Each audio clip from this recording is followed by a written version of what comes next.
On. All right, welcome to an SYNC's video podcast. This is, I believe, going to be our first podcast, even though this is not our first recording. I've got someone really special on the call. I'm not going to tell you why he's special, but he's special in so many different ways. I've got David Bobis. He is an amazing podcast host for a podcast that I happen to be part of. So that's why he's amazing. He is an author and he's a former agency owner. David, welcome to what's going to be the very first episode we put out. Hey, thanks, Tony. Thanks for having me. I think this is the very first time you've complimented me in our decade-long friendship. Yeah. You say friendship, I say out of necessity. We were just lonely. All right. So, Dave, I think so. What we really want to do is we kind of want to talk about some specific topics to get a better sense of, kind of like interesting marketing issues and comms and PR things that are going on in the world, right? So, one thing that you've done really well, is kind of transitioned out of into like different aspects of comms and content, and really like helped you kind of grow your base as an author, your Instagram account, for example, and then you kind of took a really big leap into kind of doing a lot of stuff on the podcast. Yeah, could you kind of explain why you think like podcasts are really good and like why you actually use podcasts? Why you I actually think do a podcast? Sorry. podcasts are fantastic because I think just like blogging back in the day, they've given power back to the people who normally wouldn't have made it in a traditional standard of media publication. Like you get people like Fred the Fresh and Fit podcast. You get people like you get streamers. Oh, that's not really a podcast, but you get people who normally wouldn't make it in a traditional sense, but you get them world famous in the new world we live in today through their podcasts. And I think it's given the everyday person a voice in this world, and it's given a lot of people differences in opinion. Like sometimes it's bad that it's unfiltered, sometimes it's bad that there has been no real editing with certain podcasts, but at the same time, more you get more differences in opinion in the market, and I think people like that. You get podcasts out there that are getting millions and millions of views. For example, Joe Rogan's podcast.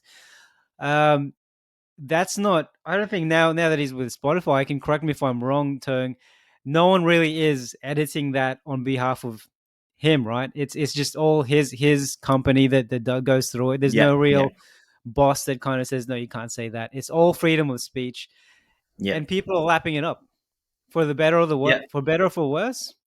People lapping it up, people listening and watching and loving that kind of format. So I think there is a huge power in podcasts. And if you're a company, if you're your own brand, depending on what you want, how you want to brand yourself in the market, podcasts could be a very profitable or a very challenging venture for you, depending how you want to approach it. No, that's fair enough. And just to clarify, I think that Spotify paid Joe Rogan a lot of money to Mm. actually own the rights to disseminate. So it's a syndication deal.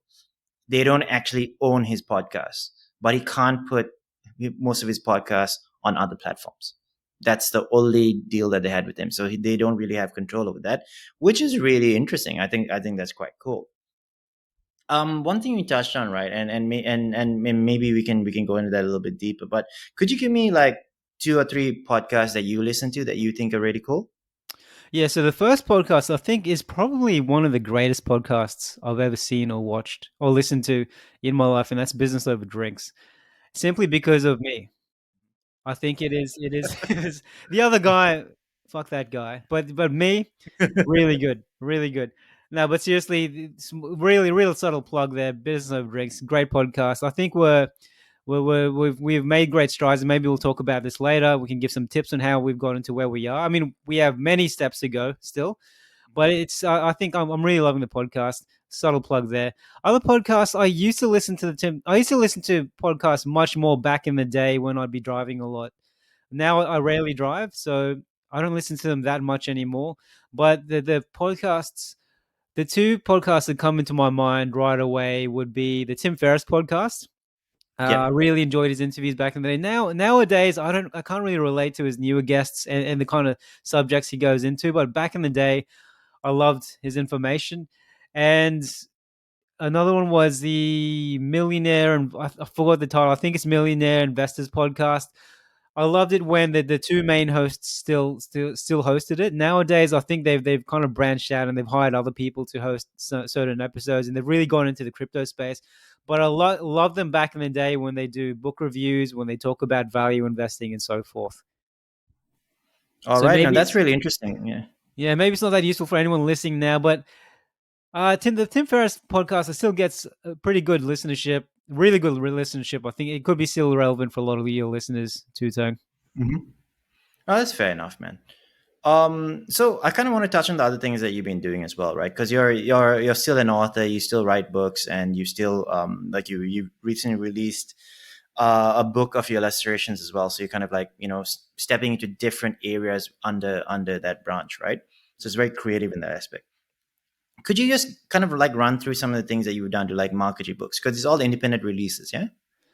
Yeah, so the independent releases, well, they did pretty well, and I think the first thing that did it, and it's a very it's going to sound biased, but it's very unbiased because you helped with some PR with that, and I think PR was a really huge step in promoting myself as an author because for anyone who does a little bit of marketing knows you need to be everywhere. You need to be everywhere. Even for example, huge companies like Apple and McDonald's, you think everyone knows them already, right? But why do you still keep seeing advertising of them? It's because they need to be ever present in your life. So you probably think you probably have a few influences that you can think of in the back of your head that you knew about because you just saw them appear everywhere. And I think PR has a huge component of that. So if you're in the news, if you're in social media, if you're trending, and I think PR helps with that, that's a huge step up in your career. And it's definitely helped me with books, with my book sales, with my brand awareness, with new followers, and so forth. Turn helped me get a full page interview in a big publication in Malaysia. What are they calling The Edge?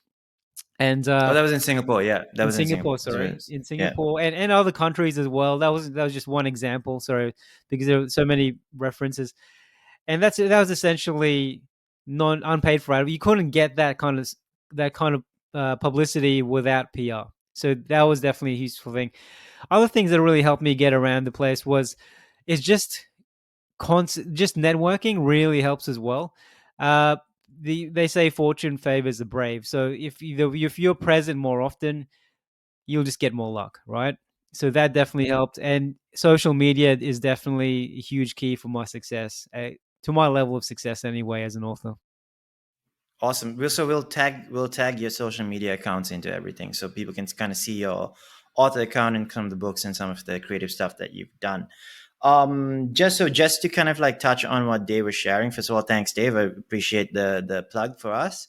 But we didn't plan this, by the way. But a couple You of paid me, things. So everyone. what Just kidding. Just he did. what Dave was talking about was earned media versus paid. So paid is advertising. Earned media is that people want to write a story about you because it's interesting. There's something relevant to their readers, and earned media generally has more value than paid media. That's just kind of I mean, that's a given, right?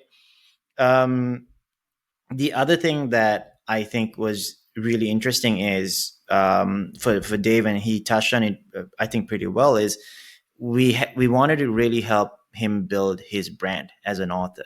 That was kind of the most important thing, because versus just getting hyped to sell something, you got to really look at it long term, because Dave knows that he's going to be releasing more books. He's got other things that he's doing. He has his podcast. He has a few other things.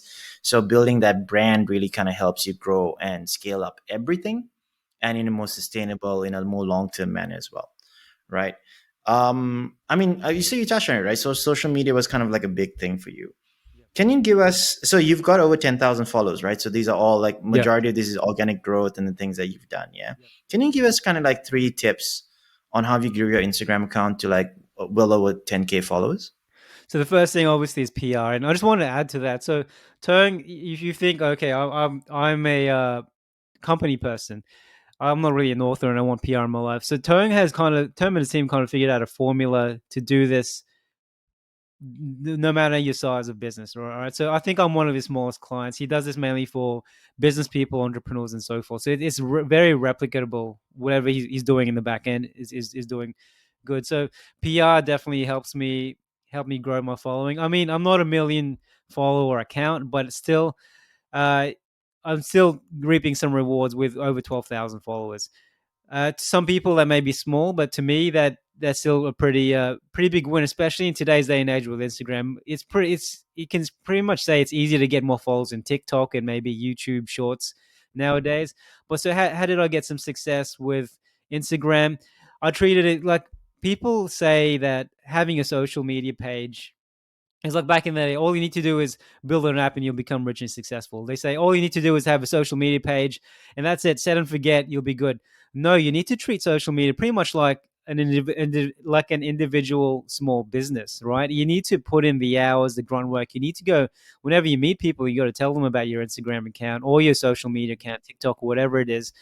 You need to hustle. You need to network. You need to promote. You need to form partnerships with people. So one of the other big things that really helped me grow my page was forming partnerships with other pages of equal, lesser, or a little bit higher follow accounts. Because if you reach out to someone with millions more followers than you, there's a high chance they'll just ignore you. But if you reach out to someone with similar following than you and say, hey, do you want to do a shout for shout, for example? And they'll say, yeah, sure. So they'll promote your page in return for you promoting their page. So that helped us out. That helped me out a lot. Another thing that helped me out, this is specifically with Instagram, is one thing that you we can assume with the Instagram algorithm is as soon as you publish a post, if people start engaging with it, Instagram will qualify that post as a decent post. And they'll probably, most likely, give you more preference in people's suggested news feeds. So what I've done was I've created an engagement group with various other people of similar interests to me. So whenever any of us publish a new post, we'll all respond to each other's posts, thereby helping each other rank higher in the algorithm. So that's another success method. And another way is, and people may look down on this process, but everyone does it behind the scenes. Your favorite influencers do this behind the scenes, is you just got to pay other influencers to promote your work. And people may say that's cheating, but it's not. Like you either pay in money or in time. So you may spend hours and hours creating this wonderful curated post. That's hours. That equals money, right? Or you can pay someone else to promote you on their page. There are a lot of accounts out there. If you hit them up and say, "Do you want to promote my page to your followers?" They'll a lot of them will ask for money.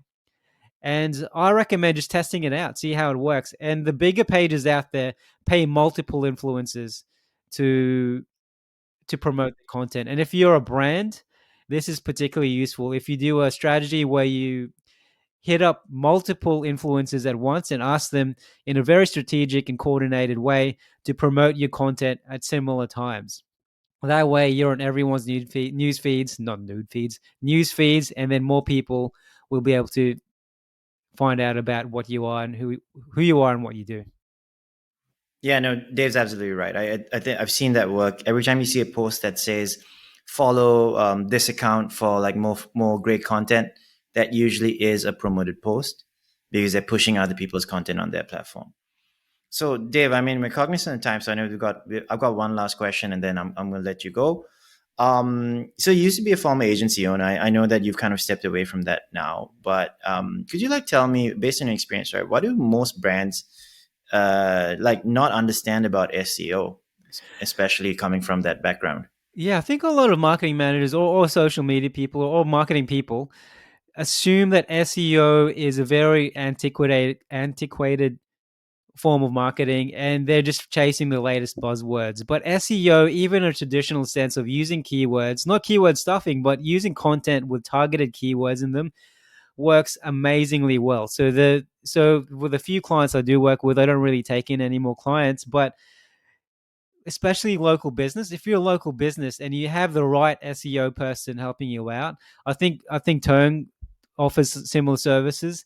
You can get amazing results. So I've helped businesses pretty much double, triple themselves simply by creating content on their pages that target specific services. So for example, if you're a plumber in Singapore and then you're and then Yishun, you call them suburbs, localities, Is that what you call? So let's say plumber Yishun. If you have a page just dedicated to how you provide plumbing services in Yishun, and let's say you do some good SEO groundwork and there's not much competition, or you're a bit better than the competition, that can set your business up for many years to come, as long as you're ranking pretty well. So local SEO or targeted SEO keywords still does amazing stuff. Old school SEO strategy still works, not the black hat stuff, but old school. Like I think a lot of marketers out there, they need more content. They need to keep giving more advice. So they keep giving crazier and crazier advice just to remain fresh. But all the traditional advice, a lot of it still definitely works.